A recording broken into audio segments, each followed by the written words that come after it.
Alienation. You've probably heard of this term before. The Merriam-Webster dictionary defines alienation as a withdrawing or separation of a person or a person's affections from an object or position of former attachment, estrangement.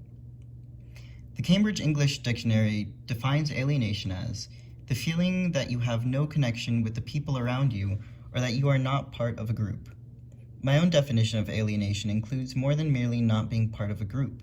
It means not being seen or heard, or being exploited, or being othered, or being erased or discredited. Anyone can feel alienation. A child can be excluded from a game, a woman can be excluded from political office, and a man can be excluded from a traditionally feminine hobby or interest. But for people of color, especially ones with intersecting identities, alienation means exclusion that is systemic, daily, and out of their control. This video essay will examine how the theme of alienation is represented for women of color in 3 American films: Xavier Bergen's Hora Noir, A History of Black Horror, Sabah Feuillan and Damon Davis's Who Streets, and Cheryl Dunye's The Watermelon Woman. All of these films are in a documentary-like style and are directed by people of color and include a majority cast of color. Hora Noir is a film which sets the stage for this video essay with the history of people of color in American cinema. In the film, various decades of horror from the 1950s, The Birth of a Nation, to 2017's Get Out are examined by various directors, filmmakers, actors, and horror enthusiasts of color. By providing clips of American cinema along with commentary from these various people in a large casual theater setting, the audience is able to learn about the history of Black portrayal in cinema and its contributions or resistance against the alienation of people of color. The film helps viewers understand how films such as King Kong, 1933, which may seem benign, may actually have underlying hostility in the context of how Black and other non-white audiences perceive them. The film's opening line, "We've always loved horror, it's just that horror, unfortunately, hasn't always loved us," spoken by Tananarive Due, serves as a reminder not only of the history of American horror films and its poor portrayal of people of color, but also the complete alienation of simply being left out entirely in some cases, especially in earlier films where Black roles were played by white actors in shoe-polished blackface. The Blaxploitation period of the 80s did little to solve this, because despite casting actual Black actors, the films were still not accurate or respectful portrayals of Blackness and only served as a way to make white people richer. Dangerous character tropes can serve as a tool of alienation as they affect how mainstream audiences perceive Blackness. Tropes such as hypersexuality and lust apply not only to women, but also men of color. Abby, a movie about a woman of color who is possessed by a sex demon, is meant to be scary because a hypersexual Black woman is terrifying, or at least that's the message being sent. Historically, this can be traced back to the fear instilled by the Reagan administration's rumors of welfare mothers collecting checks for having more children. For men, it dates back further to the days of Emmett Till, when Black boys and men were seen as threatening and lustful after white women, which white men regarded as property at the time. Men of color faced alienation in the form of tropes and stereotypes until the 1968 Night of the Living Dead, with Dwayne Jones as the first real Black protagonist of a film who had thoughts and motivations of his own unrelated to a white character. Women of color didn't get to experience this until the release of the Blackula sequel, Scream, Blackula Scream, in 1973, when Blackula's wife was finally given thoughtful lines and motivations as a co-protagonist. Today, Black horror serves as a means of exposing alienation rather than perpetuating it, as old horror did. Films like Jordan Peele's Get Out, 2017, expose the horror of people of color in white-dominated spaces and aid in giving all audience members the chance to empathize with a Black protagonist.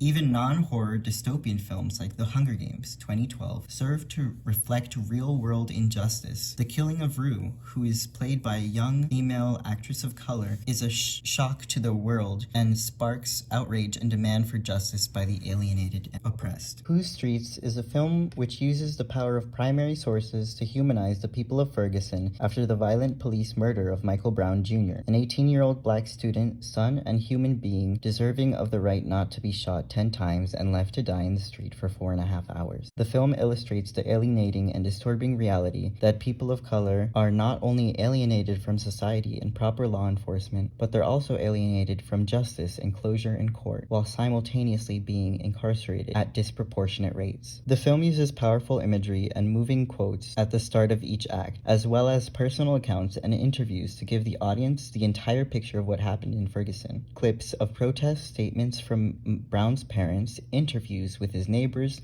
court meetings, even statements from elected officials like President Obama and Governor Jay Nixon, and a few consistent characters and people like David and Brittany and her partner Alexis guide the audience through the event following Brown's murder. Police are shown carrying out excess violence, bringing out canine units, gassing and rubber bullet shooting into crowds, inciting violence, and overall treating the citizens like terrorists in their own town. By showing all sides of the story, it is made clear for audiences that the looting and rioting made larger than it was by the media was reactionary and not unprovoked or unwarranted. It exposes the systemic racism in the police by zooming in on the Darren Wilson support bands that they have on. It exposes all aspects and tools of alienation. The film is symbolically rich with candles, dogs, and cameras. For David, his camera is his weapon of defense. It represents accountability and visibility. The media cameras, however, represent the illusion of visibility. They represent exploitation. Despite filming and broadcasting nationwide for all to see, the media does not eliminate alienation because it only pretends to do so for ulterior gain. This is similar to how Hora Noir's blaxploitation era explanation for why films during this era were problematic despite having people of color in them. The candles represent innocence and hope. Michael Brown Jr. is a candle for Ferguson, as an innocent man taken too soon who sparked hope for change and a better future. The dogs represent the police. They are the dogs of the government who are forced and trained to attack. Additionally, historically, cops and slave owners would sick their dogs on people of color and runaway slaves.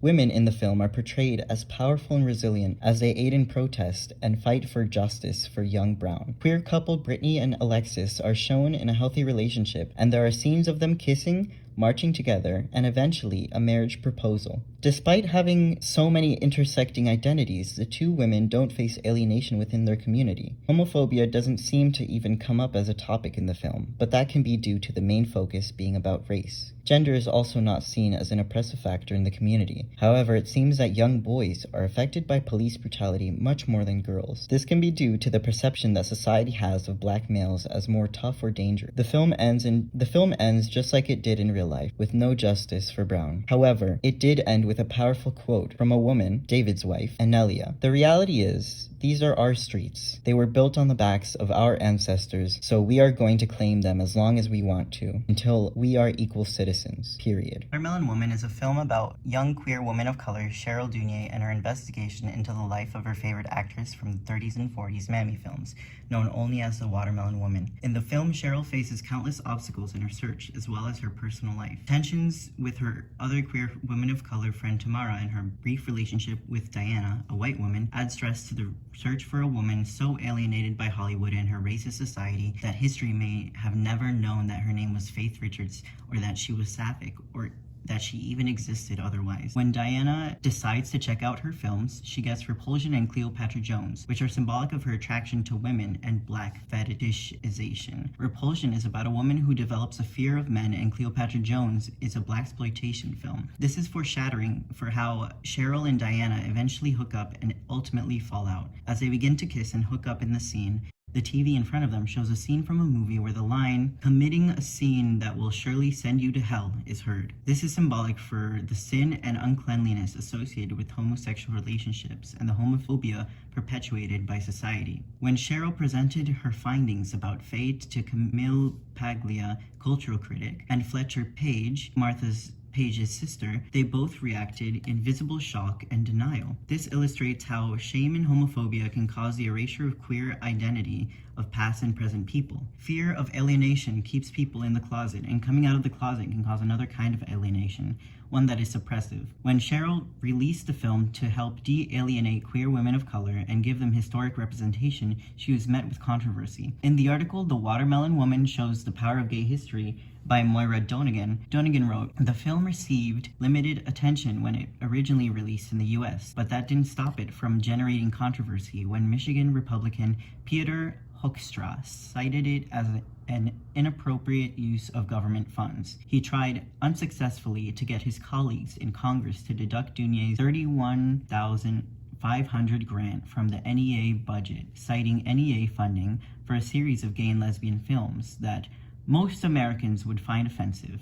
and referring to the watermelon woman specifically as patently offensive and possibly pornographic. Microaggressions and racism are portrayed as Cheryl is profiled by cops as a crackhead when her car breaks down, and a librarian speaks condescendingly to her, believing she hadn't properly searched to her entire capacity for what she was looking for. The film also illustrates how intersectionality can be difficult as well. An example of this is the interaction between herself and Camille Paglia. Despite both of them being women, Paglia is not black and is assumed she is not queer. When she began to try justifying the racist imagery of old films as not racist and uttered her tone-deaf comparison of watermelon to the Italian flag, it is quite clear how alienation still occurs even between people of shared identities. The end of The Watermelon Woman is hopeful as the other two endings were, with the quote, "Sometimes you have to create your own history. The Watermelon Woman is fiction." This is to say, even though alienation occurs, we must strive to create our own history. We must refuse to be alienated and erased. We must refuse to be listed in the credits only as the Watermelon Woman.